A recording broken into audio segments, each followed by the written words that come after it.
So let's talk about Spider-Man Brand New Day. I watched it on the dot, right? Like literally the first day it came out, third or second screening of the day. It was a muggy Wednesday. I was not feeling great and I got horribly sick after watching the movie. And I'm still sick today, 2 days after watching it. And I'm only recording it now because I'm I don't really know how I feel about this movie, man. It's just kinda. It's certainly a Spider Man movie out of all time. Like, I certainly sat down for 2 hours and watched a Spider Man movie and felt mildly entertained to cringing for throughout pretty much the entirety of the movie. And I'm not sure if it's because the movie is just bad or if it's because I, as a person, have just watched too much of this shit that it just washes over me, man. Like, I grew up watching the Sam Raimi movies, right?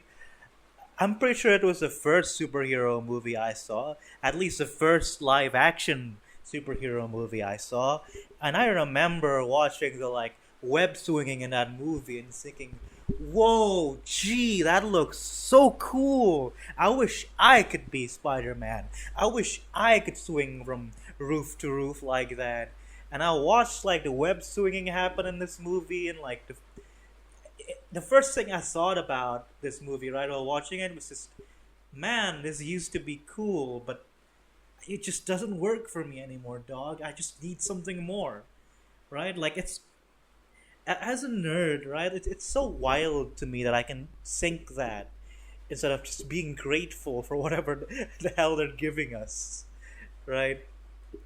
But that this movie just doesn't really have it, man. Like it just Spider-Man is good to me as a character, and I'm sure to most of y'all, because he's relatable, right? He's not just Spider-Man, the hero who goes around punching Thanos and kicking and getting beat up by a kingpin or whatever, right? He's also a guy with a 9 to 5 job who's thinking about rent, thinking about how he can squeeze in work in between his superheroing, how he can make up whatever excuse needed so that he can go out and save kittens from a house fire or whatever, right? And he's also a guy constantly like messing up with his like relationships because he also has to juggle all of that, right? Like I'd argue that like it's compelling. It's still compelling as a general like theme, for Spider-Man, but it's gotten a bit too much if you've read the comics lately, right? Like it's gone on for too long. Hot take. I think Spider-Man should just have a moment where he's just like happy, and we just let Miles Morales handle all of his bullshit now because, damn son, what the fuck was Paul? But like the movie just doesn't have any of that actually. It just Spider-Man just continues to be this frictionless, greater than life individual who just sort of skates by all of the difficulties of life, like which is really a really big problem when it's a low stakes kind of street level movie about how Spider-Man has to grow as a person, right? Like it's trying to hone in on the internality, on his like interpersonal relationships kind of deal, but like it just doesn't feel real enough to me, dog. We just spoiler alert, right? Spoiler alert. We're getting into spoilers. The movie starts with a 3 year time skip after No Way Home, which is wild to me. And apparently, despite not having like any like real records or whatever, not having any family, work or whatever, he's just fine. He's just in an apartment slumming it alone with like a really expensive looking setup actually. Like looking at it in the modern day, right? This is apparently set in like the 2030s or 20 early late 2020s. This man has like three really good looking monitors, a 3D printing setup, and enough RAM to run a really advanced AI. Dog, where is he getting the money for all this from? I don't see him do any work outside of like superhero stuff, and they actually say like, do you have anything outside of superheroing? And it's just like, no, I just do it. I just volunteer full time, and like the movie like talks about how empty that is, right? Like he apparently has just self isolated this entire time. He, he never went out to like talk to, Zendaya's character, Mary Jane, right, or Ned at all over the past 3 years. But he's also not made any friends over the past 3 years, which is, I don't know if, yeah, which causes problems, right? Like it's the main problem the movie is about. It's thematically, it's about the need to like move on from what you've lost, right? Moving on from loss, both the deaths of your family and the loss of your loved ones, right? It's a need to start over, to make something new out of yourself, right? But like he never makes any new friends throughout the entire movie. Pretty much his entire like social life in this movie, the bit we're supposed to be happy about him gaining, right, is just him hanging out with Ned and MJ again, and like he's not getting any of that back, right? Like MJ Mary Jane does not remember him at all, to the point where the villain of the movie who mind controls her laughs about how he expects any of that to happen, which is which people were like cringing about because I thought it was gonna happen, and it was just like a really cruel joke. I don't know how I feel about that still, because it kind of feels like it's lampshading something when it's an actually really big flaw of the movie itself, right?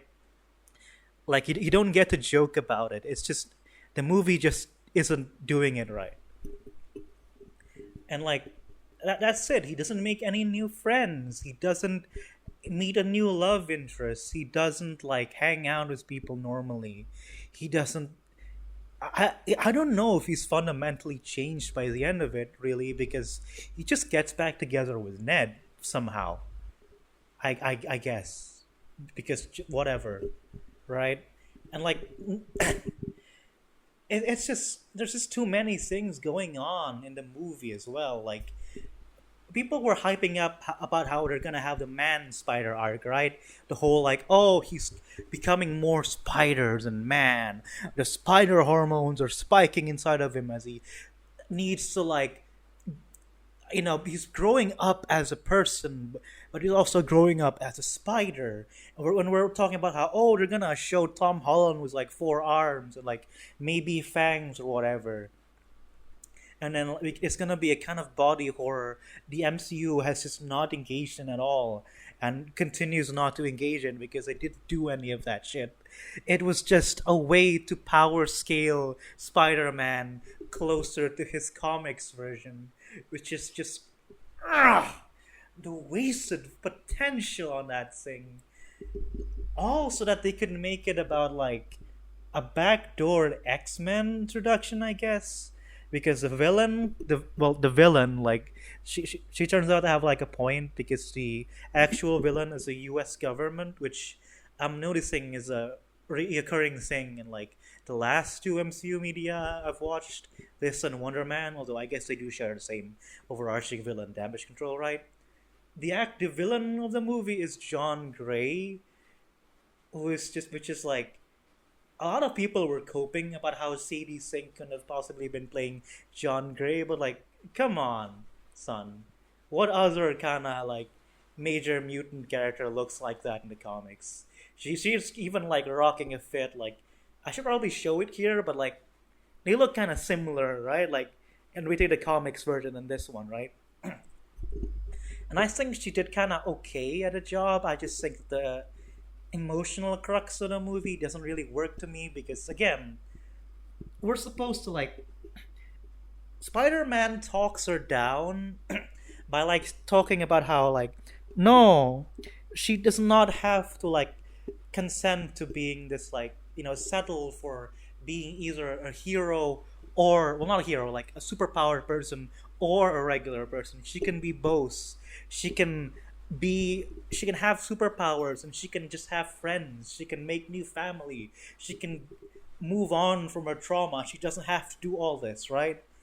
Which is potentially very moving until you realize that because of how everything has worked out in the movie, this is based on of a epiphany he's had like 5 or 6 minutes ago while in the process of fighting her through her proxies in the hand when she was mind controlling. The details aren't important, but like it's kind of ridiculous if you think about it that way, right?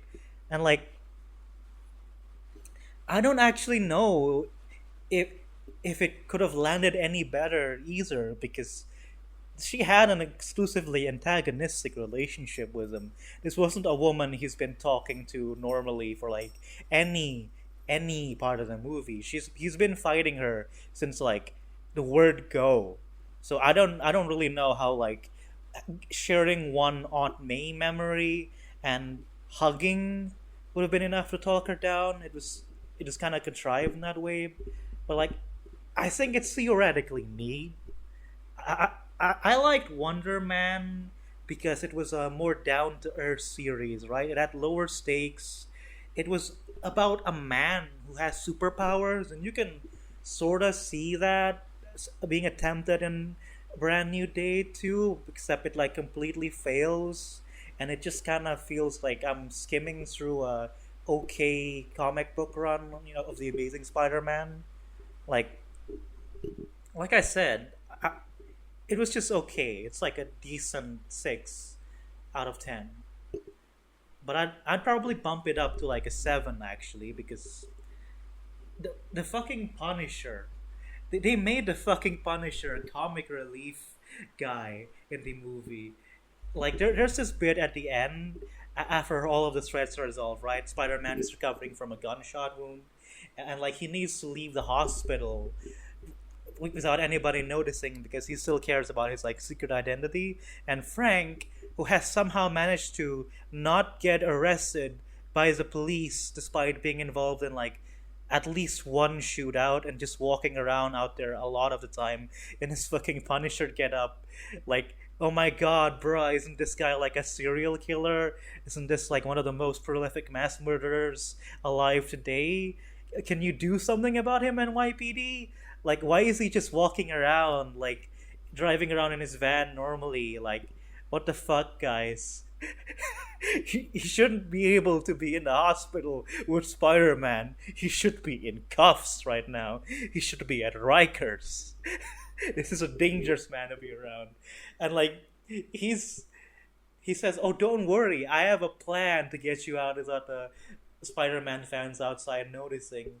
And then it just cuts to like the Spider-Man fans going like, "Ooh, it's Spidey!" And then you look inside and it's a fucking Punisher with a Spider-Man mask and gloves, like jumping around like, "Ah, what?" And people are just like, "What, Spider-Man? What?" But then they actually cut inside and it's just going like, "Ooh, ooh, ooh," like the fucking Marines or gorilla fucking oorah thing he does in the TV series in Daredevil. And like I love the Punisher. I watch like most Punisher media that's come out in the past 2 decades. I've read every single comic except for like the ones in the 90s or whatever. It was really, I thought it was really fucking funny that they made the Punisher like the fucking like he tries to fight the Hulk, and I just saw that and I was just like, yeah, go and get the Hulk, Punisher, go get him, you can do it.